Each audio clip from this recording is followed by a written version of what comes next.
and welcome to Substance Abuse Treatment and Group Therapy, based on TIP41.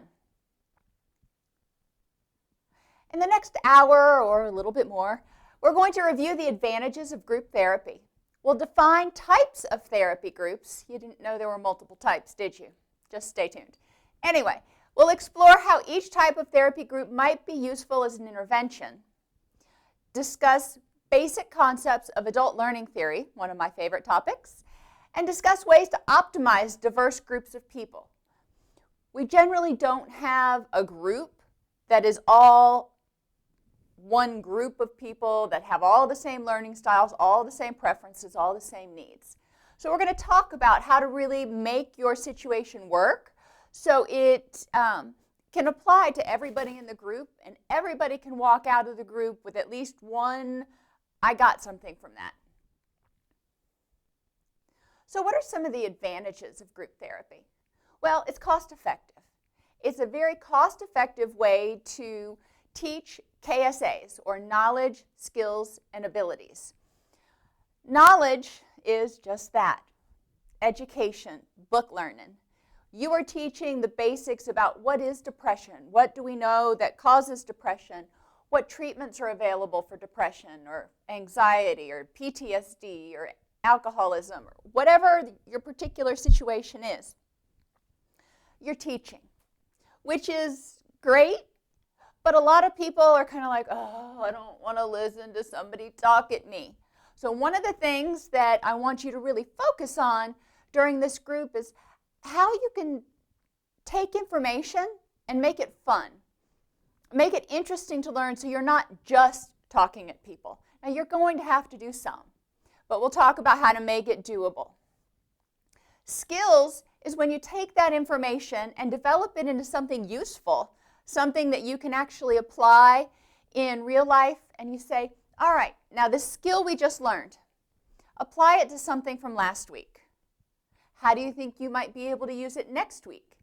And the group can give feedback on the effectiveness of how each person applies it, and you can really get an understanding of, do you get it? Do you understand what I have communicated to you? It allows for the application of or practice with new knowledge. So you take that knowledge in, you practice, you do role plays, rehearsals. We'll talk more about different particular activities you can do in group, but it's a safe place. If you screw it up, you screw it up. No big deal. If you are really enjoying doing your group and your people are enjoying doing group, they're going to be more interactive. So you need to make it fun. It provides the opportunity for group feedback.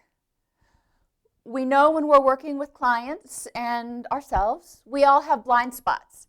So the group allows for people to provide effective, appropriate feedback. And that's one of the things when I do group, I go over in the screening process when I'm getting people screened for group and I've decided, okay, they're appropriate. Let's talk about what they can and cannot expect to do and to experience in the group process. We talk about how to give feedback effectively. So it's not attacking, it's not aggressive, it's not lack of attacking or aggressive. It's appropriate and assertive, and it communicates an observable, measurable something that the person can work on. It provides positive peer support. We're going to go on to the pressure in a minute. For trying things, for reaching out, for asking for help, for developing positive relationships, with which most of our clients haven't had a lot of, if any. And it also provides positive peer pressure, because peers start to look to each other and think in their heads as they develop this relationship with these people in group, what's the impact going to be if I relapse? How will so-and-so take it if I say whatever?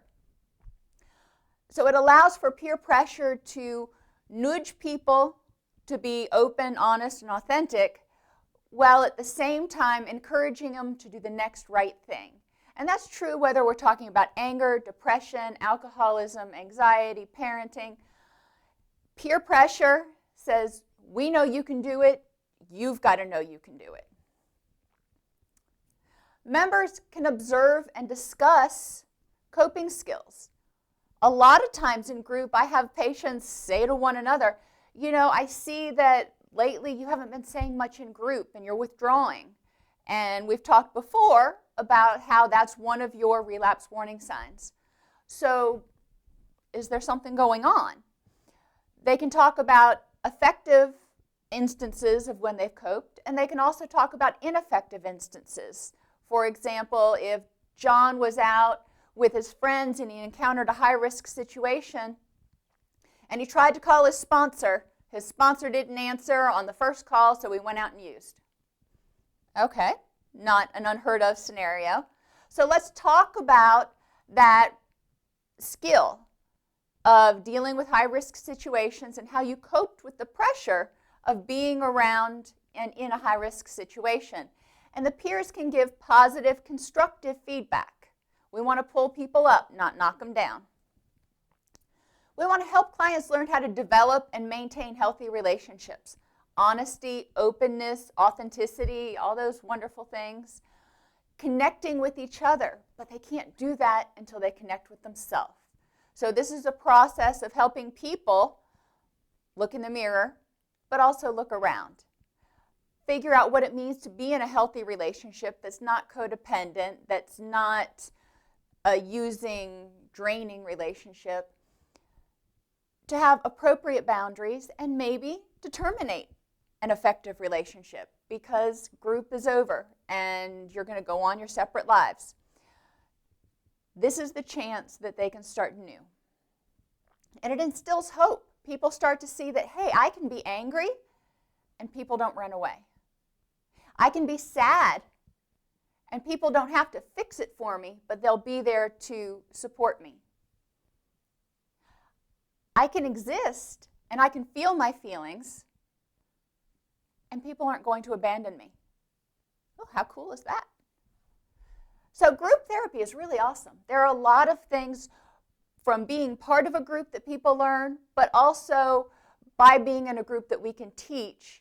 And it's like having, 9 other teachers in there with you teaching each client. So treatment plans can be organized around knowledge, skills, and abilities. As I said earlier, knowledge is that stuff that's the book learning. We need to provide people information, references, and we'll talk more about learning styles in a little while so you understand that not everybody learns the same way. Their skills, they take this knowledge and it's new and they're not exactly sure what to do with it. So they've got to practice. It's like when you learned how to walk. When you first learned how to walk, you held on to the side of a chair or a table or the sofa or your mom or dad's hand.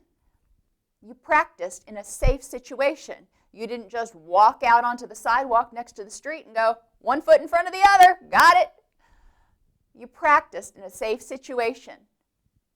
And abilities, that's when you take those skills and you do take them out to the outside world and you use them effectively or ineffectively, and you come back to group, and then in group we can discuss what went well, what didn't, and what you might want to do differently next time, or not.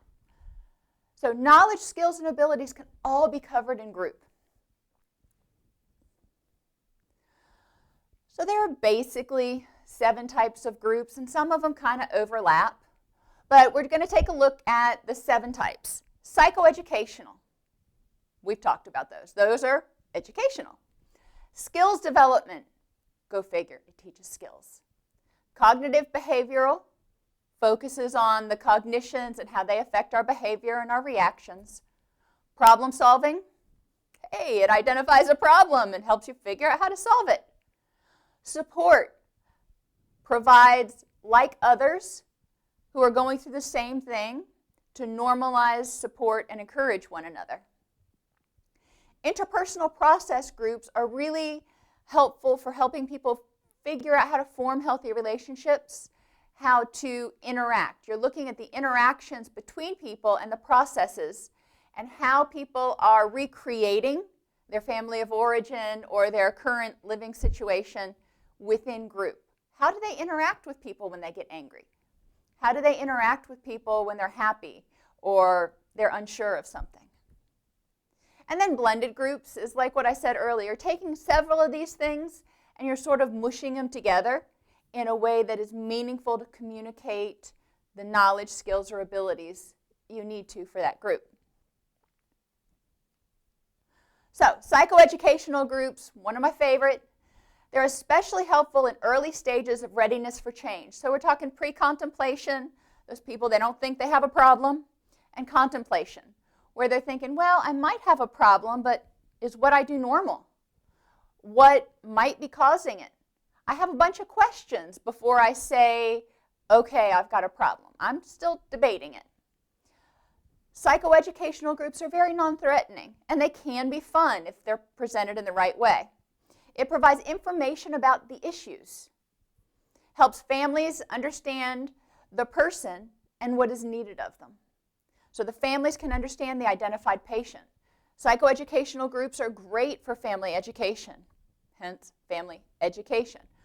It helps the family understand what addiction is, what depression is, what anxiety is, what PTSD is, and how it may be impacting their loved one and what they can do to help.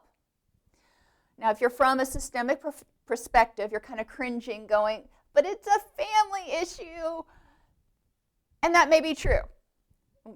You know, I tend to agree. It is a family issue. However, let's get people in and start educating them, and then we can slowly try to help them see what their part in things may or may not be. PTSD, for example, is not necessarily a family issue. If a person went over to Iraq, came back, had PTSD, and went back to their family had nothing to do with it. They can be there, the family, to support the person, though, and encourage them and help them get through the treatment process. It helps clients and families learn about resources. Always provide resources. It takes the load off of you. You know, some of us don't know everything. And some of us don't have the time to be everything to everybody.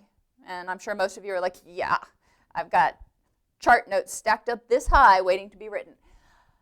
So we need to provide other resources. Where can you go to find out about housing, about childcare, about how to get funding for school? United Way Information and Referral, great place to start.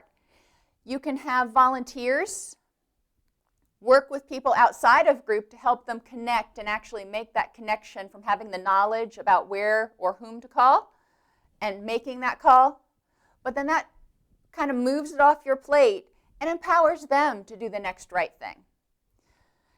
It provides social support in and out of group. No matter how much you tell patients, you shouldn't be hanging out outside a group. Most of them do. They may, especially now with cell phones and smartphones, they may text each other. They meet up if it's a substance abuse situation. A lot of these patients meet up at meetings, and that's great. What we really want to discourage, especially in early recovery of substance use, is forming romantic relationships in that first year, I usually say 2 years of recovery. People need to form a relationship with themselves first. But it does provide a certain amount of, even if you're not talking to the person, it provides a certain amount of social support because you can think in your head, well, I will see so-and-so tomorrow in group. One of the key features of psychoeducational groups is that it effectively provides information and it helps the client incorporate it. I can give you a list of resources and say, here, just about anything you need to meet your needs will be in this packet. Toodles. That doesn't help people incorporate it. Then they end up looking through it and it doesn't seem like anything more than a great big yellow pages. So we need to help people understand how to make the call, what kinds of questions to ask, etc. You can rehearse this in group, and this is where psychoeducational kind of starts moving into a skills group. Types of psychoeducational groups. And I'm going to use the example of depression on all of these just so you can see how each type of group may be applicable to pretty much any situation, but in this particular instance, depression. So in psychoeducational groups about depression, we talk about what it is, what may or may not cause it. What are some interventions? How does exercise help? How does nutrition play a part? How does sleep play a part? What medications are out there? What kind of emotional or cognitive issues may be impacting depression? What does it look like for people? Depression looks different for every single person. So we want to ask, what does it look like for you and you and you? It helps normalize what people are going through. It helps you get a better feel for what it looks like for each person. And it helps families identify what it means when their loved one says, I'm starting to feel depressed. Okay, I know what that means for you. Or they start seeing the signs and they can say, you know, John, you're not eating much, you're sleeping all the time, you're having a hard time getting to work, it seems like you're starting to really fall into some depression again. Is there something I can do to help? Other things that we can educate on, and I come from a co-occurring background, so we assume that there is generally some sort of addiction intertwined with mental health issues. More often than not, that's the case. And if not, this information is not necessarily harmful. So, pharmacology. Let's talk about drugs, the prescription ones. You have psychopharmacology, which is all the stuff the doctor prescribes and why. And then you have pharmacology, or illicit pharmacology. And those are all the drugs people use, prescribed, street, over-the-counter, etc., for non-prescription reasons. We can talk about how those impact you and why they might be rewarding. You've got low GABA, and you take this medication and it helps you feel better. So you keep taking it. Well, you know, that sounds like a way to survive. It's not working for you right now, but it's up until now it's helped you survive. So let's look at what are some other reasons that you might be using, that you might be sleeping a lot, that you might be craving carbohydrates. I don't know. You can talk to people about how it applies to them. Addiction theory. Obviously, this only applies to addiction, but it helps people understand that there's more to addiction than just drugs and alcohol. There's lots of process or behavioral addictions, gambling, sex, exercise, shopping. Just about anything can be taken to extremes in order to escape seemingly unbearable pain. We can talk about what the addicted family looks like. The hero, the scapegoat, the mascot, the lost child, and the addict, of course. We can educate people because most people, even if that's not their current situation right now, most people can recognize that maybe in family members or in spouses' family members. Addiction is pretty darn prevalent. So they're going to see it a lot, and they can start to understand maybe why people do what they do. In the interpersonal process groups, we look for these addicted family roles, and we highlight them and say, okay, what could you do differently instead of being the scapegoat now? You can teach about coping skills and defense mechanisms. Love that group. And mental health awareness, talking about different issues, not just depression, but anxiety, PTSD, bipolar, schizophrenia, whatever's appropriate to the people in your group. So we need to implement these groups in a way that people get it. We really want people to get it. We don't want them to be bored. We don't want them to walk out of there going, well, that's 2 hours of my life I'm never going to get back. So we need to make sure we understand first how people learn if we're going to be presenting knowledge. There are 3 main parts to the learning process: reception, conceptualization, and emotion. Reception is how you absorb this information, how you get it. Do you get it when you hear it, when you see it, when you work with it? Conceptualization is how you make sense of it. Now you have this big pile of stuff. What do you do with it? Think about laundry. Do you sort it by colors? Do you sort it by material density? You know, some people will take the colors and then they'll separate out the towels and the jeans and the heavy stuff from the lighter colored things. How is it that you make sense of this big glop of information you have? And emotion. If somebody doesn't believe it's important to them, they're probably not going to remember it.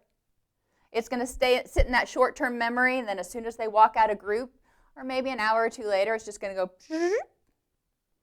So one of the things I challenge my clients to do, and we do at the end of every group, is we go around and we say, okay, what's one thing that I got out of this group that I can apply today or maybe in the future?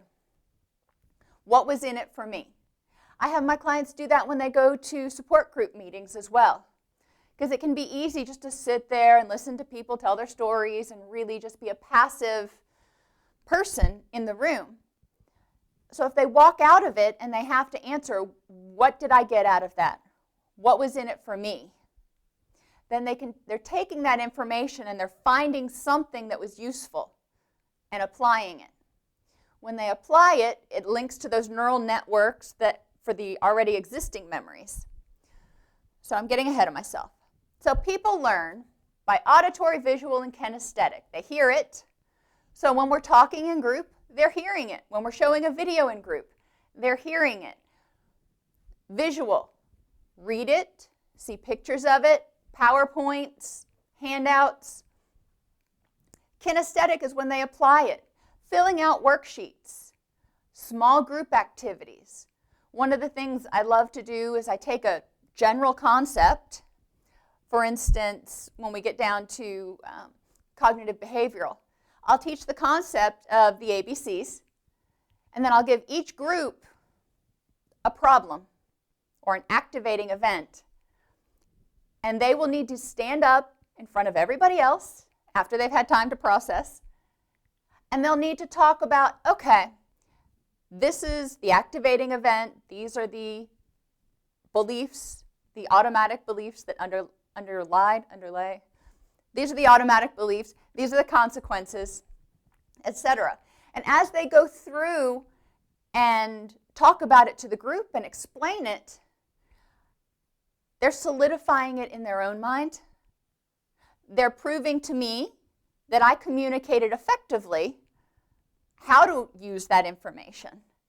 And then they're able to take questions from the group at large that may further solidify that information or point out areas that they didn't know or things they didn't see.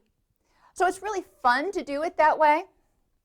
That helps people not only in these group activities, not only are they applying it and kind of working with it, but they're also hearing it again. Visual, you have to work with visual sometimes in psychoed groups, but it's hugely important. Active learners versus reflective learners. Active learners think as they go.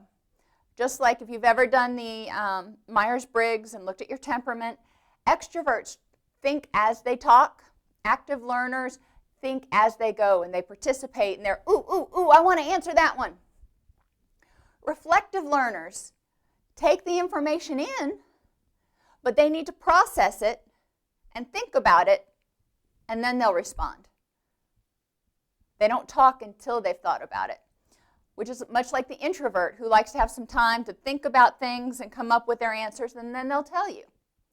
So just because someone is not constantly doing, was it Horseshack in Welcome Back, Kotter? Yeah, I don't know. I was young.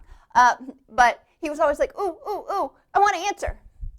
If somebody's not jumping out of their seat, it doesn't mean they're bored. That may not be how they learn. One of the best things you can do for people who learn reflectively is to give periodic breaks every 10 to 15 minutes. That's as long as most of our attention spans are. Take a minute to give people a chance to review their notes, to stand up and stretch their legs. Now, I'm not talking about walking out of the room and taking a smoke break or going to the bathroom, because that ends up being a 15-minute break. I just want 3 to 5 minutes of quiet so the reflective learners can get their thoughts together. I find it's helpful at the end of every 10, 15-minute segment to have a little worksheet for them to fill out, and then they can answer questions. Sometimes it's not a worksheet, it's just questions about what did you think about this, how could you apply it. But it forces them to take that information and sort of manipulate it to make sure that they've got it. There are also global and sequential learners, and I'm going to put all this together at the end of this slide. Global learners are like me. They need to have the big picture before they can start understanding as well all the pieces. I have to read the abstract before I read the article. I read the back of the book to understand what it's about before I read the book. And much to my husband's chagrin, I will read every wiki out there on a TV show so I can get the global idea of what this TV show is about before I start watching it. I need to have that overriding. It's kind of like when you put together a puzzle and you leave the box up there so you can see the big picture and you know what it's supposed to look like. Sequential learners, they don't need that big picture. They don't care if they've got it. They're just like, fine, whatever. They can take pieces as they go. They can walk into a movie theater, just not having any clue what the movie is, and sit down, and as soon as it comes on, they're engaged and they're watching it. I can't do that. It drives me crazy. I have to know, is it a love story? Is it an action adventure? Should I expect to be scared? Is there going to be blood and guts? I need that big framework. With our clients in group, give people an overview when you start, just like when I do these classes. I start with the objectives. These are the things we're going to cover today. So you can figure out whether group therapy is a good fit for you as a therapist. Give them that big picture. If you have an outline, that's great to put in there as well so the sequential people can follow along, or if you have PowerPoint slides, that's awesome. Sequential people aren't as concerned about that. Try to provide handouts, summary sheets, written information on every major topic you talk about for those visual learners. And remember that there's a process when we take in new knowledge of assimilation or accommodation. If you watch Star Trek, you are familiar with the Borg. And when they assimilate you, you become part of a single entity. You don't have your own thoughts. In assimilation, you are taking that information and you're changing it to fit what's already in there. You can't perceive things differently. In accommodation, you're changing your belief system or your knowledge base, and you're going, oh, I never thought about it that way. Maybe that's right. Maybe addiction is a coping mechanism that helps people survive until they find a better way instead of a moral deficit. Oh. In assimilation, they'd be looking at it going, no, it's a moral deficit. So let's look at this addiction, and I can tell you all the ways it's a moral deficit.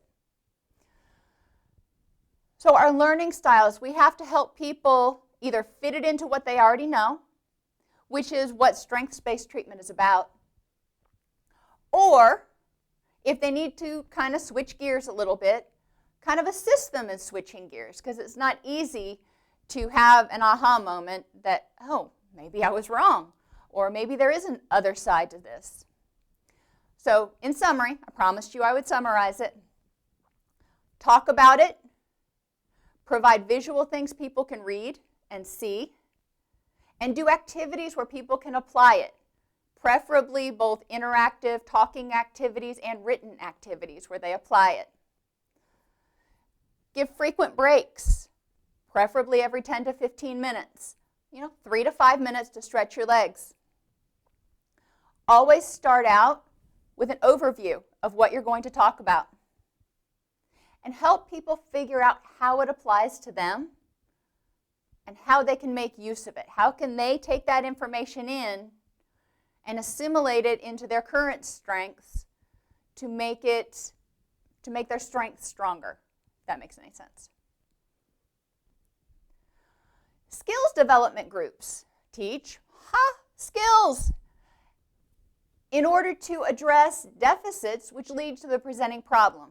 So if you have someone who is depressed, see, I told you we weren't going to get off depression. They may come in and they may talk to you about deficits in social skills. They don't have any social support. They don't have any friends. They may talk to you about deficits in sleep and wellness skills. They don't know how to eat well, and they don't know or don't understand about proper sleep hygiene and how important it is to depression.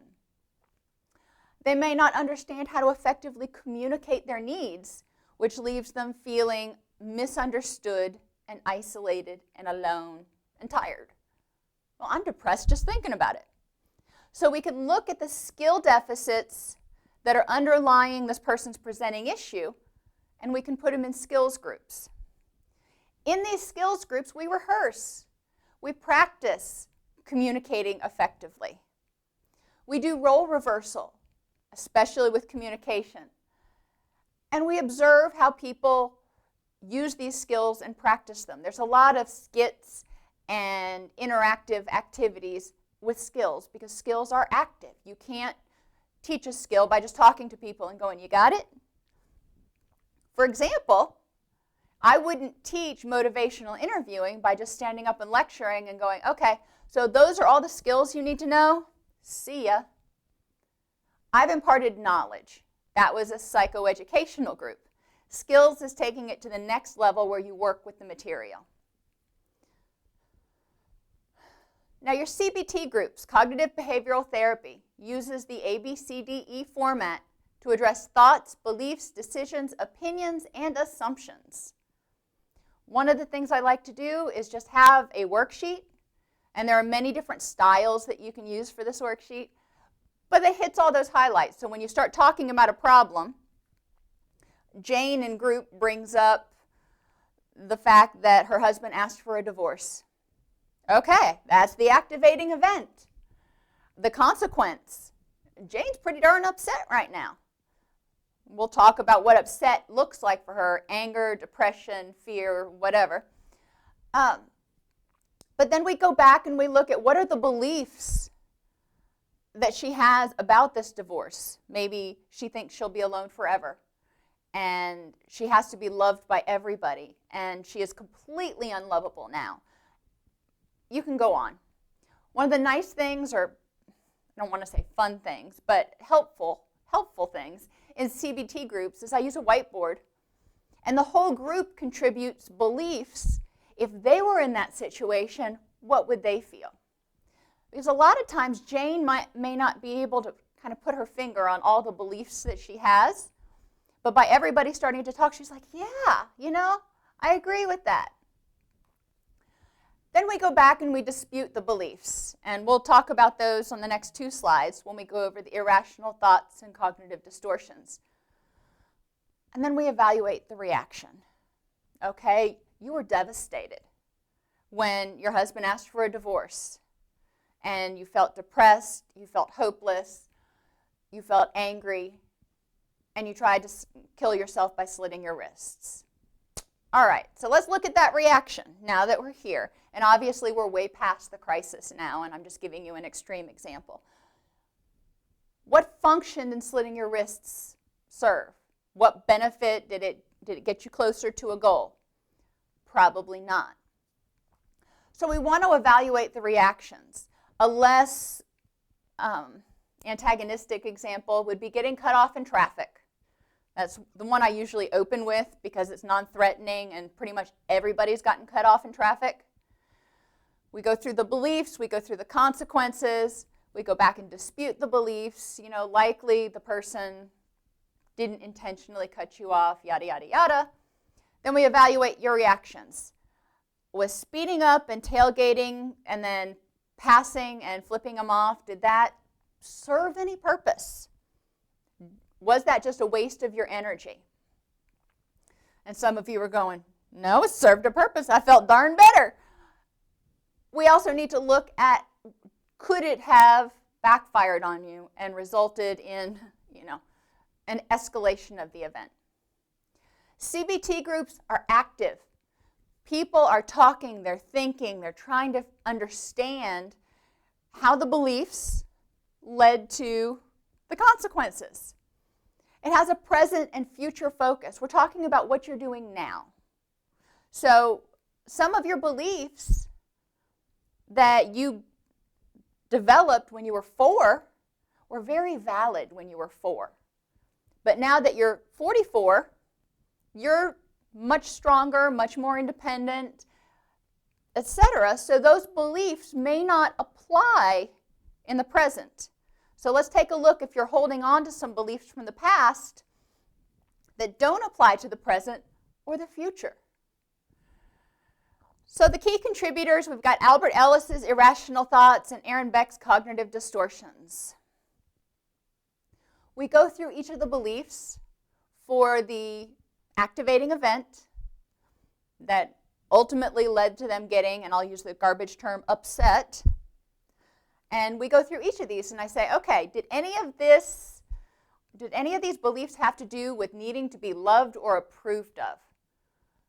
Well, he was being critical of my driving because he cut me off and passed me. Yeah, well, so if he was, that's on him. And if he wasn't, even less of a reason to worry about it. I must be competent in everything. He cut me off in traffic, which was an affront to my driving and made me feel like maybe I was not being competent, or made me feel like I was at risk because I had to swerve. Okay. What was the end result of you swerving?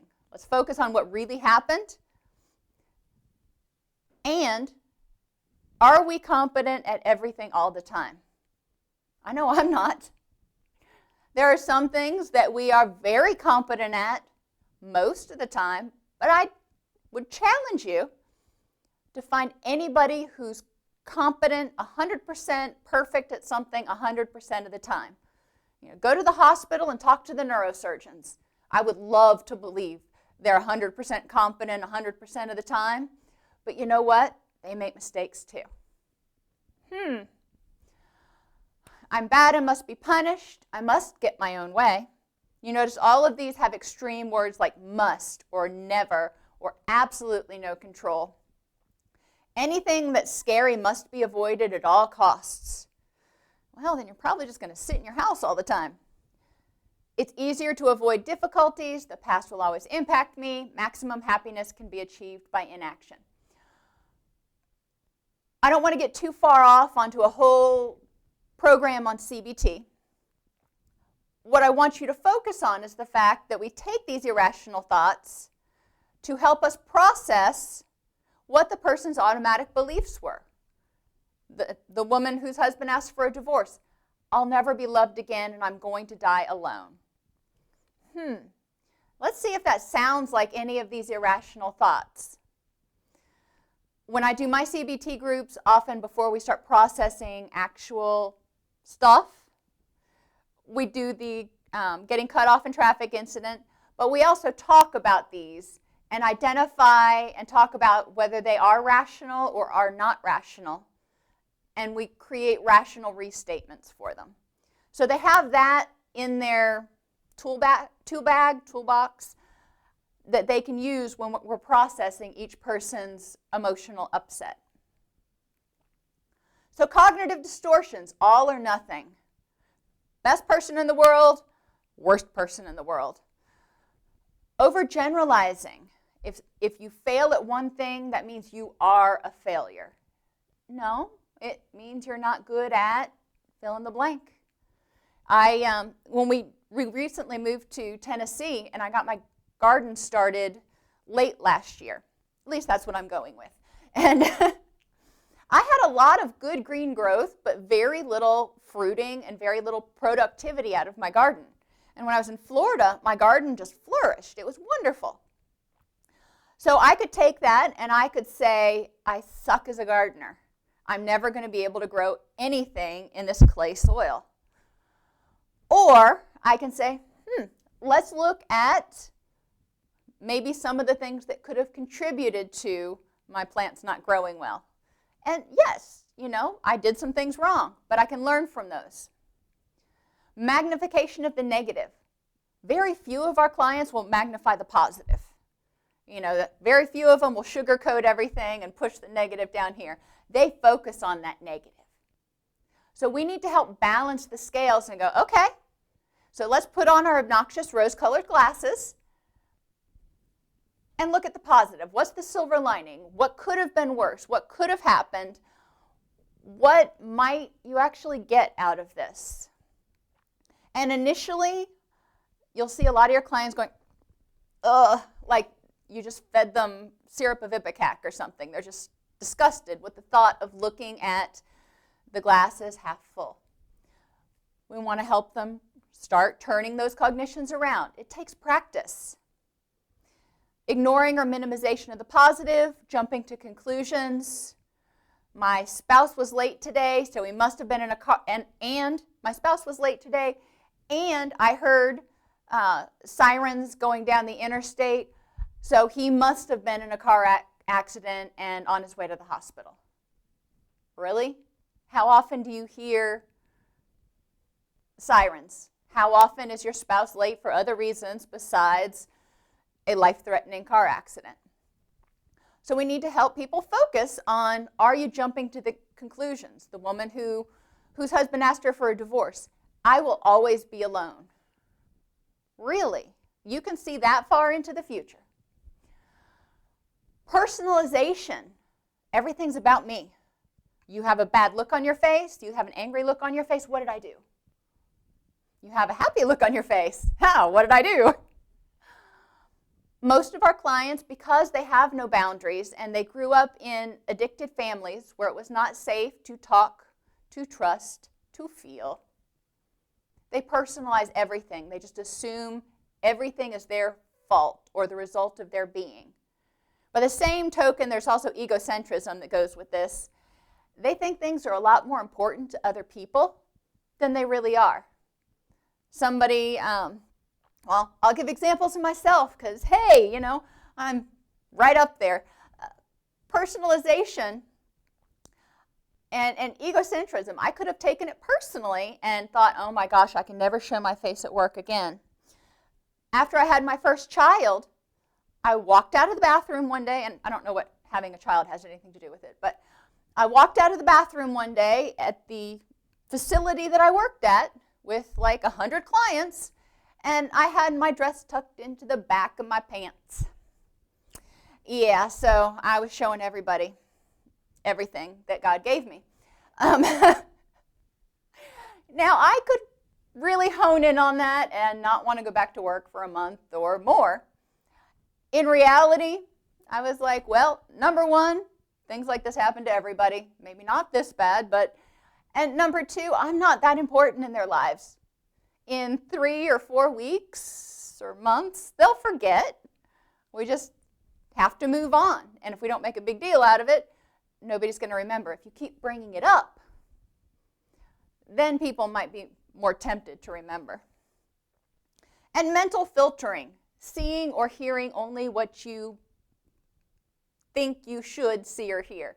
And I don't want to say want, because a lot of our clients mentally filter and they only hear or see the negative. They don't hear the positive. It's not that they're trying to focus on the negative necessarily. They may just filter it out. They accept or deal with or take on the negative, and they explain away all the positive. Well, that could have happened to anybody. So again, in cognitive behavioral groups, it's a very active process. We usually only focus in the course of a group on 2 or 3 core issues. We'll go around and do a check-in. I'll identify 2 or 3 core themes, either rejection or stress at work or whatever, and we will focus on that for the duration of the group. We'll do one issue. We'll take a little break. They'll have a time to chat about it. We'll do the next issue, etc. So we're still taking breaks. They're working on their worksheets. We're talking about it, and we're doing that check-in at the beginning. So I'll say, okay, so what I've heard is the main issues facing people today are stress because of the upcoming holidays and visits with in-laws, the finances, stress around finances with the holidays, and strenuous relationships. I don't know. I'm having a hard time coming up with 3 ideas tonight. And most people go, yeah, you know, I can relate to that, even if that wasn't their most pressing problem right then. So then we take a break. So I've given the global. We take a little break, get our thoughts together, and then we start processing. Problem-solving groups combine a bit of psychoeducation with skills training. They're focused on a specific issue, finding a job, life skills, or living independently, which teaches life skills and a lot of other things. Anger management, depression. It's focused on a specific issue or problem, and it helps people deal with it. They're led by a facilitator. Enough said. Support groups can be led by lay people or can be led by facilitators. They may be problem solution focused or emotionally interpersonally focused, or kind of all of the above. Think about like an AA group. There's more interpretation and less direction. We want to hear what you have to say, and we want to help support you in coming to some sort of an understanding or acceptance of it. The support groups that we may be talking about: grief, trauma, addiction, divorce, parenting, weight loss, diabetes, people who are newly diagnosed with some sort of a health condition like diabetes or HIV. Support groups come in a lot of different shapes and sizes and forms and functions. The key is everybody in that room shares that same issue. And as I said earlier, interpersonal process groups focuses on the psychological functioning of each group member, how they relate to each other, and how the group functions as a whole. The belief is that we recreate in our micro community whatever our issues are in the bigger community out there. We bring that stuff in and we recreate it in there. So through the interpersonal process group, we focus on the present. We as facilitators remain alert to recreations of the past and current dysfunctional behaviors in group, transference issues, and ineffective communication. As I said earlier, we look in addictions groups, we look for recreations of that addicted family. The hero, the scapegoat, the lost child, the mascot. We also talk about, okay, I see how you're recreating it in here. Let's look at maybe your work. Are you recreating that same situation at your workplace? Do these same people? And how does that actually apply to your family of origin? And people start to see connections, and they're like, oh, I see how I'm doing that. I see what my part is. Maybe people are surrounding themselves with similarly dysfunctional people. We realize it's a give and take. People don't just have issues or problems that are just them most of the time. The therapist will help people process, this is what I think, this is what I see you're doing, this is how I see the dynamics going. What might you be able to do differently to break this pattern? They process, they practice, and then they process what the practice felt like. So what did it feel like to actually tell somebody in the group that you were angry? For a lot of our clients, that's really scary because that was not okay in their family of origin. So interpersonal process groups focus on teaching people how to function interpersonally, and that process of give and take and communication and forgiveness and acceptance, and there's lots of stuff. Most of the interpersonal process groups are not specifically issue focused. People come in, they sit down, we do a check-in to see how they're doing, what they're focusing on, and what they hope the next step will be in their progress toward their ultimate goal. Relapse prevention groups aim Anticipate, identify, and manage relapse triggers in high-risk situations.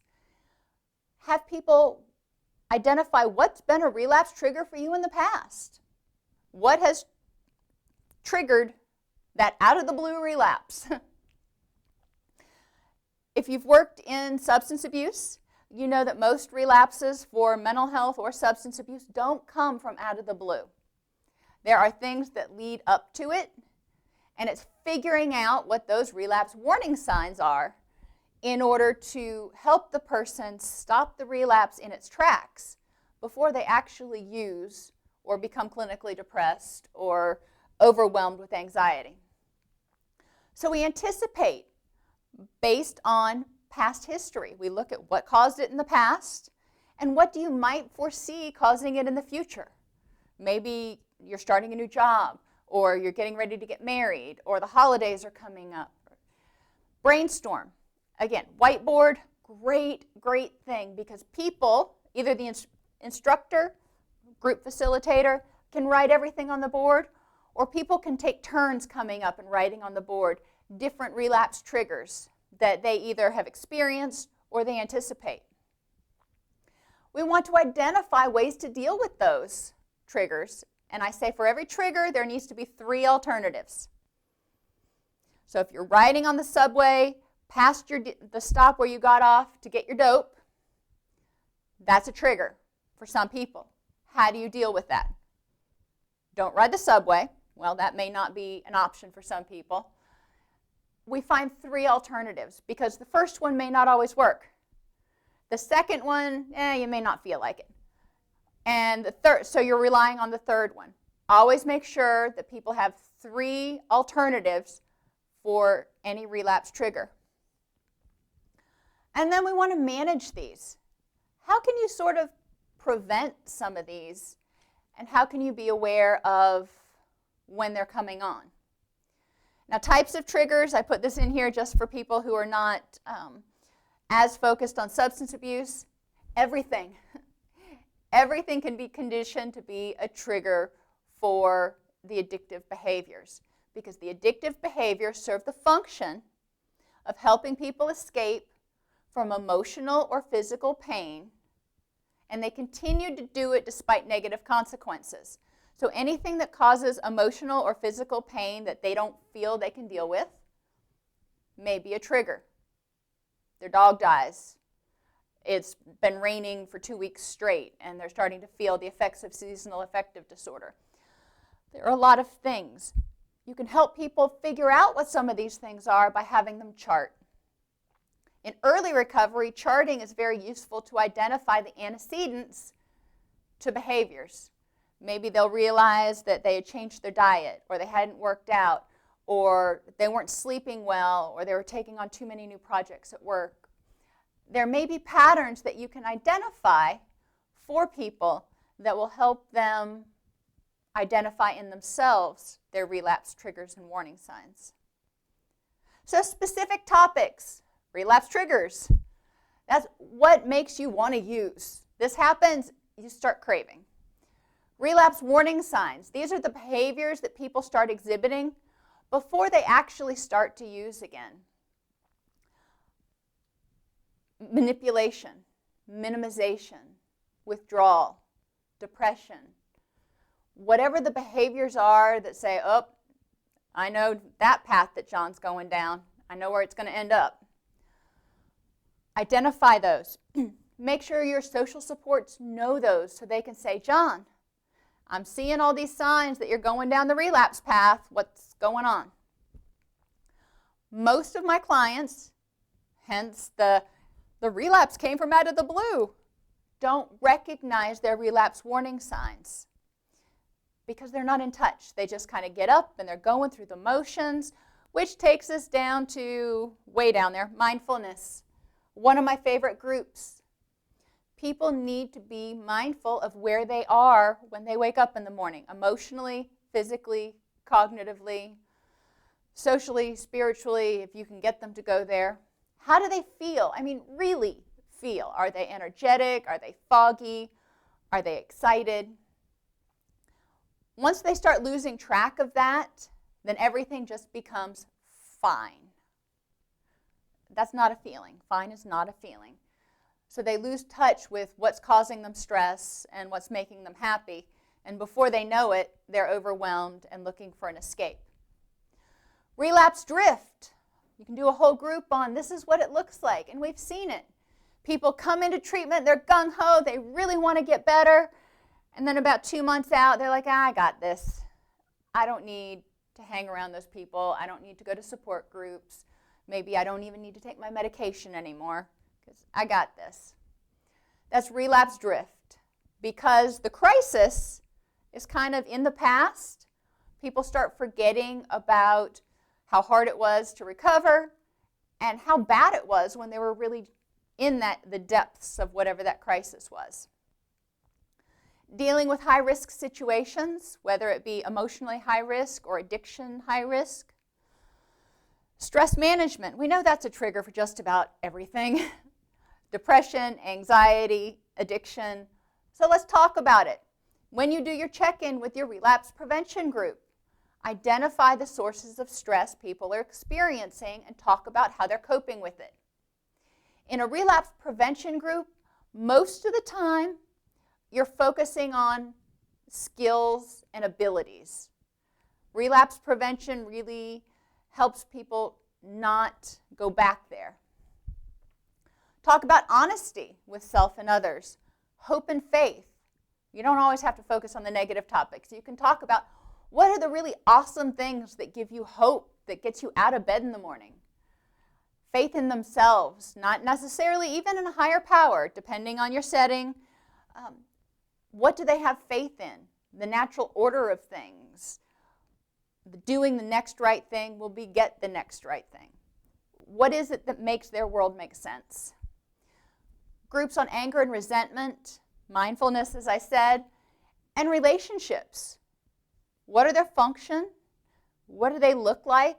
And most people who are in recovery often haven't had healthy relationships, so they don't know what they want in relationships. And they don't know how to even begin to find a healthy one. These are all things people can talk about in relapse prevention because we know they need social support, sane, sober social support. We know they probably need some tuning up with some skills, but by the time they get to relapse prevention groups, they should have had their basic knowledge communicated to them and started working on those skills. If we want to look at by stage of recovery, in early recovery from anything, depression, anxiety, we're going to do psychoeducation. What is it about for the general population? It being depression, anxiety, addiction. What is it about for you? Because depression for Sam may look different than depression for Sarah. The causes of depression for Sam may be different than the causes of depression for Sarah. I mean, ultimately, it may come down to a neurotransmitter imbalance, but there are a lot of things that lead up to that. So the person needs to get knowledge not only in general, but specifically about themselves. Skill building. We want to focus on these are the skills that can help you stay happy, healthy, sober, sane, whatever words you want to use. And support groups to normalize what people are going through. It gives them hope. It can give them community support. I've been there, or maybe I haven't, but I'll be there for you to try to support you through this. In middle recovery, you want to start focusing on cognitive behavioral. You've given them the skills and tools to deal with life when it starts being ugly. You've educated them about what the depression or addiction or anxiety is about. Now we want to start looking at things that are a little less tangible, like those automatic beliefs and cognitions and assumptions. Interpersonal process groups. You have the skills now. Now let's look at how you apply them in groups, and let's work on that to make you more effective interpersonally. And then let's start talking about relapse prevention. How are you going to live happy and healthy? What does that look like for you, and how are you going to prevent going back to phase one? And in late recovery, we still want to focus on interpersonal process groups. This takes time as people are changing the way they interact and the way they react. And some CBT, I still do in late recovery, I still do relapse prevention. Our aftercare groups really are a combination of interpersonal process and relapse prevention. That's my particular preference, but it gives you an idea. In early recovery, when people really aren't sure or they're not committed yet, psychoeducation is good. You don't want to go to too much abstract stuff. If they're in early recovery from addiction, they're still coming out of the fog. If they're in early recovery from depression, they don't have a lot of energy to handle a lot of stuff right now and to really use that mental energy to look at assumptions and automatic beliefs and interpersonal processes. They're just trying to get through today. So think about your client's energy level and their ability to focus when you're determining what groups they need to go through at any particular stage. When we talk about readiness for change, in pre-contemplation, people say, I don't have a problem, so-and-so made me come here, you can't convince me I've got a problem. So psychoeducational groups are good. If they have to be in group, but they're still in pre-contemplation, we'll talk. And you know what? A lot of times you can do psychoeducational groups. I found this out kind of the hard way during my first internship. Instead of sitting there and educating these people for 10 weeks on what addiction is and relapse traps and relapse prevention, when all of them were saying, I'm not an addict, that didn't do any good. So in pre-contemplation, you find out what it is they might want to know about, and you can always tie it back to that big issue that you may or may not see. CBT and brief interventions are also good in pre-contemplation. We're helping them look at how their cognitions affect their behaviors. We're using motivational interviewing to help them develop discrepancies between what they say they want and what they're actually doing. In pre-contemplation, trying to change somebody's mind or convince them they've got a problem is the surest way to get them to either discharge from treatment or just tune you out.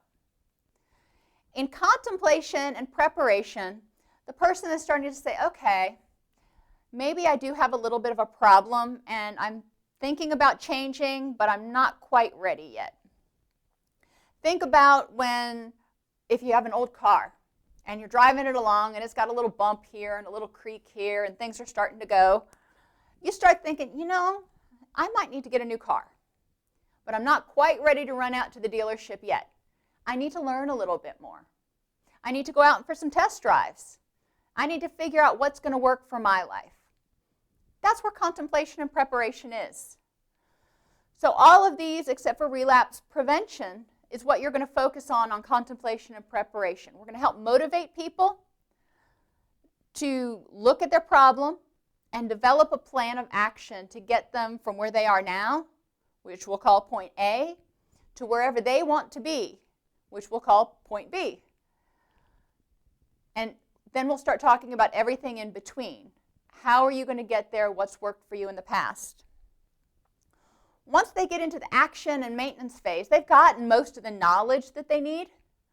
It's a matter of really developing those skills and fine-tuning them and applying them and then going out into the real world and applying them, bringing them back, and talking about how to make it work best for them.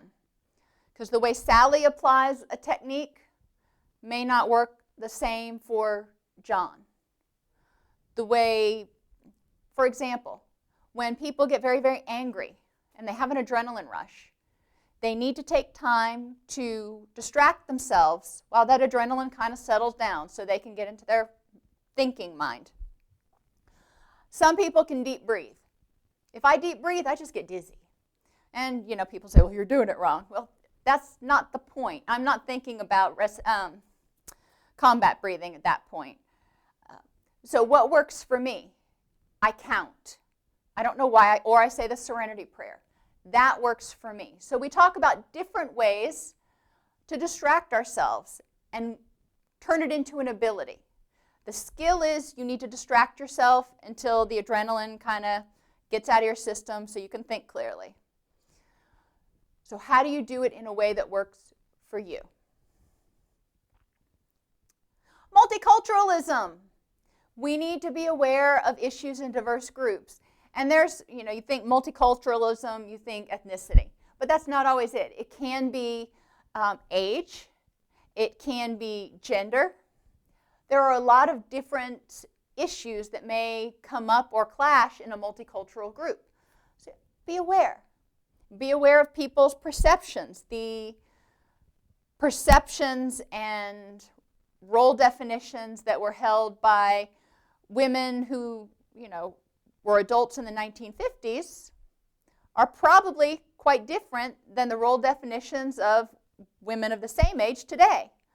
You put them in a group together, you have to figure out how to balance that when we're talking about beliefs and suppositions and assumptions, because what's valid for one person may not fit quite as well for the other one.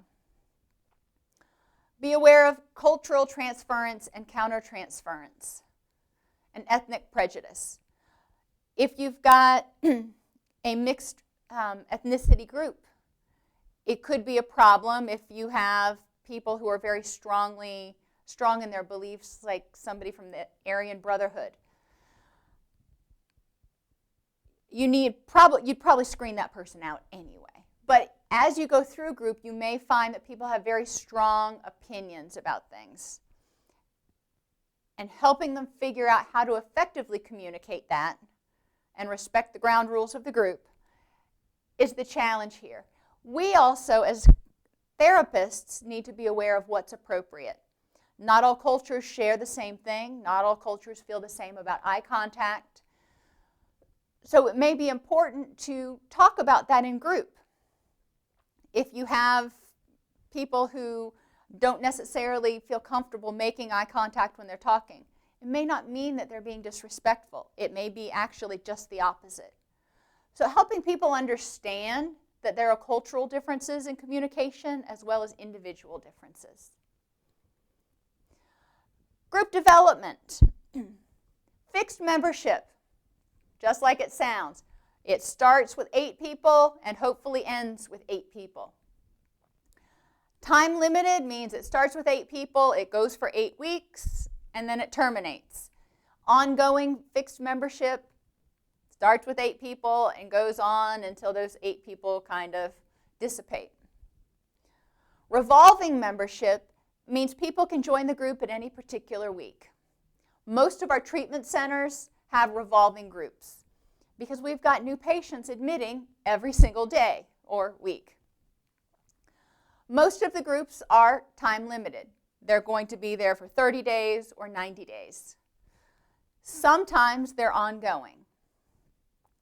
I caution clinicians when they're doing ongoing groups to really look at how much the client is getting out of group and whether it's becoming establishing a dependency instead of providing effective tools. Anything more than 6 months in the same group, we really want to look at whether it's still clinically useful. Sometimes we'll say yes, but sometimes it's going to be that the person's just in the habit and they're in a comfort zone. So we may need to empower them to take a little hiatus and see what it's like. So, as I said earlier, we need to screen clients. Not everybody's appropriate for group. Will they attend? Attendance is huge because it affects people in group. Remember, we talked about that egocentrism and also concern. It affects people in group when other group members sporadically show up. They spill their guts on Tuesday, and then the following Tuesday, 3 people are out. Well, that doesn't feel very safe. And a lot of clients go, well, did I scare them? What did I do? What are they thinking about me? When it's really probably that the client was just not being respectful of the group rules. So attendance is huge. Behavior in group, being constructive and helpful in comments. We usually have rules about raising of voices and using profanity. You need to choose your own group behavior rules. If it's a fixed group, then you may choose to create this list of expectations as a group. People can't be in crisis in group. If they're in crisis in group, then it's going to dominate the group, and it's an individual session with 8 spectators. So we need to know that they are somewhat stable. We need to know that they're able to control impulses. They're not going to jump out of their seat and try to choke somebody, or run out of group and try to hurt themselves. We need to know that they have that level of emotional and cognitive stability. We need to know that their defenses will not clash with the group. Sometimes you'll have clients who intellectualize or use humor as a defense. I talk with them before they go into group and help them. We talk about how that's a defense and how they use it to protect themselves. And then we generally have a cue that I use to help them see when they are using that, if I feel like it might be hurtful in group. If the group is appropriate for this discussion, we may also open it up and say, how did that make you feel when John made a joke out of what you just said? Are they cognitively able to process the information at a similar rate to others in group? You're not going to take someone with an intellectual disability and put them in a group with 8 doctors. They just can't process information at the same rate, and the gap is too wide to meet in the middle anywhere. So if you have somebody with severe persistent mental illness who is on really heavy-duty medications and they're not cognitively able to process as fast, they may need to be in a separate group from your patients who are higher functioning. They need to be clean, not under the influence of any sort of mood or mind-altering substance. In our groups, we have the caveat, except as prescribed and taken as prescribed. We believe that there are certain exceptions to every rule for medication, so our attending physician will look at the medications. Now, if they're showing signs of being high or hungover, or they're triggering other patients, then that becomes a whole different therapeutic issue. And people have to have the ability, and, I put it all in caps, and willingness to give and receive feedback. A lot of people like to dish it out, but they don't like to take it. Prepare your clients ahead of time. If your groups are very interactive, which I hope they are, they're going to be both giving and receiving feedback. Everybody gets to be on the hot seat, so they need to choose their words carefully because it's going to be their turn at a certain point. Sometimes that's how I put it, to help people understand, to check themselves before they start speaking. And then we also talk in group and in preparation about what constructive feedback looks like. It focuses on observable, measurable behaviors. It uses I statements. And if you're going to put a feeling in there or a behavior, I observed, I felt, you own your feelings and you own your interpretations, and you provide information about something the person can fix. You're a slob, doesn't do any good. The person's like, excuse me? I get frustrated when I get up for morning prayer meeting and you still have your clothes all over the ground and your bed's not made. The person used an I statement, they own the feeling, they identified an observable behavior that the person could or choose not to work on. So client screening and preparation, dun dun dun, help them figure out what to expect in group. A lot of clients haven't been in good groups before if they've been in any groups. Help them understand what appropriate behavior is, when it's appropriate to give feedback. Emphasize the need to stick with it even if it's uncomfortable. And reassure them that they can either, if they feel so uncomfortable they can't take it anymore, they can take a time out and you can take a short break so you can go process with them in the hallway or in your office or whatever. Or you can help them process what's uncomfortable in group, because most likely it's one of their issues that is making it feel uncomfortable. We want to recognize clients' hopes and goals for treatment. This group is about them, not about us. We theoretically have a lot of the book learning that we can impart to them so we can speed them up on their journey. But ultimately, they have to figure out how to make all this knowledge and all these skills work in a way that's meaningful to them. And we want to give prospective members the ability to voice concerns. Where I am right now, we have a lot of very high-profile clients, and they have concerns about their confidentiality, but they also have concerns about people viewing them as something other than just another group member. That's laid out in the ground rules ahead of time, that people can share. They will choose to share or not what they do, and that everybody is treated equally. If you see somebody that is a high-profile person, we're not going to ask them for advice. We're not going to ask them for autographs. We're not going to see if they will coach our kids' Little League team. That's not appropriate. Set those ground rules ahead of time, because it does happen. You wouldn't think so, but it does. So the stages of group development. I like this one just because it's fun to say. Forming, storming, norming, performing, and adjourning. Well, whatever. Forming is when you get the group together. And if you have an open group, then the group never quite gets together. You've always got more people coming in and some people leaving. If you've got a fixed group, then it's clearly formed. Storming is when there's a chaotic vying for leadership and testing of group processes and norms. And I want you to think of this like a family. The group comes together. So maybe this is even a biological family, not even necessarily a step family. When another child is added to the mix, there's this group, and then all of a sudden there's another person. And there's a storming, there's a vying of leadership, testing of rules. Can I get away with this now that mom's distracted with the baby? Trying to establish that homeostasis again. Norming is when you find that balance and there's agreement on how the group operates. Performing, now we're finally getting to actually real work. The group becomes effective in meeting its objectives. Now, we've talked a lot, and I bet you can see where I'm going with this, about how our clients have not had healthy family relationships.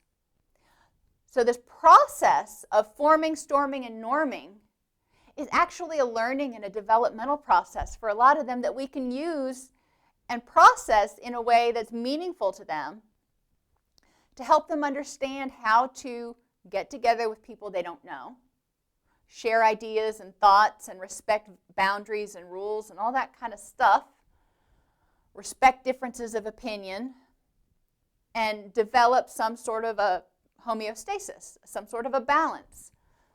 It's actually a really awesome process to watch, especially in fixed groups. If you have a group that's been together for a while and you have the same core 8 people, it's not a closed group, but they have the same 8 people, and then 1 or 2 people come and 1 or 2 people leave. You may notice people taking more authoritative roles, and they may take more mentoring roles of the new people who come in. That's great. You can figure out for yourselves or among yourselves how to make that happen. If you've got someone who's been in group for 6 weeks and then a new person comes in, maybe you can put them together so the person who's been there for a while can walk the new person through, okay, this is what we do, these are the breaks, etc. Performing is when the group becomes effective. People are able to accurately communicate empathy. They are able to provide constructive feedback. People are getting the knowledge and the skills they need to get from their point A to their point B. Lots of work going on. And then it's time to adjourn. So it's time to say goodbye and figure out what that means. What does it mean to dismiss the group? Because it's kind of like breaking up the family.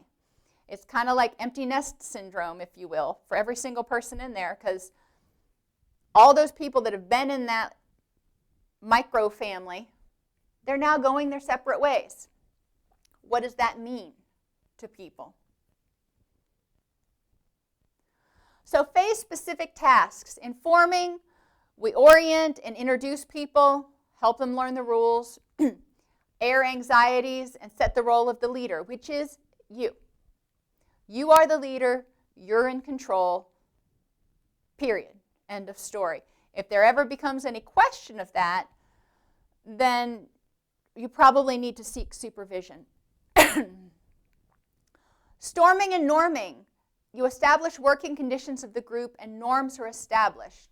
You'll have people coming to your office after group or before group and tattletaling. You'll have people complaining. You'll have people doing this and that. We want to bring that into the group and talk about it to establish the norms and establish the behaviors. And then you start performing. You want to focus on the content and process and encourage those mutual connections. Once you get them in group, you got to keep them in group. Prepare them ahead of time so they know what to expect. Adequately screen them. Maximize their involvement. If they don't feel like they'll be missed, if they don't show up, they're not going to show up regularly. Make sure they're involved and make sure that they know that their involvement is appreciated and needed. Use feedback. Encourage attendance. Whenever I've done groups, we've always had the ability to have not huge snacks, but little snacks out for people to munch on. Make it more comfortable for them to be there. Provide wraparound services. This is not always possible, but if you can do it, it's great. Childcare for when the kiddos are not in school, or maybe it's an evening group. Transportation, that can be another biggie. There's a variety of different wraparound services that can be useful because it will eliminate barriers that might prevent people from attending. And consider the timing and length of group. When I work with my adolescents, we have group right after school gets out, and we usually end right around 6 p.m. That way they can get home for dinner and do their homework and stuff like that. Our evening groups for adults don't start until 6 p.m., so they have time to get out of work, grab a bite to eat on the way to treatment, but they're still not in treatment so late that they're exhausted going to work the next day. Attention span. Younger people, children, have a shorter attention span than some adults. Excuse me. So just consider all the factors of, for your group, what's going to make it a useful timing and length. If after about 45 minutes you know that you're going to start losing people, well, then I guess your group should be 45 to 50 minutes. The single most important factor is getting group members to accept the group agreement regarding expectations. If they agree to the ground rules, you're probably going to have them stay in the group for a while because they know what to expect and they're okay with it. Effective group leaders are consistent, and you'll find that effective group leaders and effective parents, very similar. They're consistent. They actively listen. They have a firm identity. They're confident in what they do. They can be spontaneous. They can respond if a client comes in crisis. It's not like, well, we had this scheduled on the schedule for today, so I can't handle your crisis or your job promotion or this good news that you got, because that's not on the schedule. Group leaders need to be able to be a little bit flexible. Maybe that would have been a better word. They need to have integrity. Clients need to be able to trust them. They need to have some humor and empathy. We want to model behavior for effective communication, effective constructive feedback, effective All the stuff we're trying to teach, we need to model it. We also need to admit when we're wrong and apologize when we do the wrong thing. Modeling the behavior. We're not perfect. We need to avoid role conflict. We are the group leaders. We're not their friends. We are not group participants. We are the group leaders. We need to enforce the group agreement, encourage communication, and be flexible but aware. So you may start going down one road and then with group input decide you need to slightly take a detour. We need to be aware of the reasoning for the detour and whether it's clinically appropriate, but be willing to consider. Other tips: appeal to all learning styles, chunk information in 10 to 15 minute segments, teach, apply, rehearse, and address changes in any individual's behavior after group. Call them aside. If something seems a little wonky, ask them about it. Group types need to be matched to client needs and readiness for change. Group leaders need a clear vision for the group, and groups can provide a cost-effective adjunct to medication and a safe holding pattern. Thank you. Bye-bye.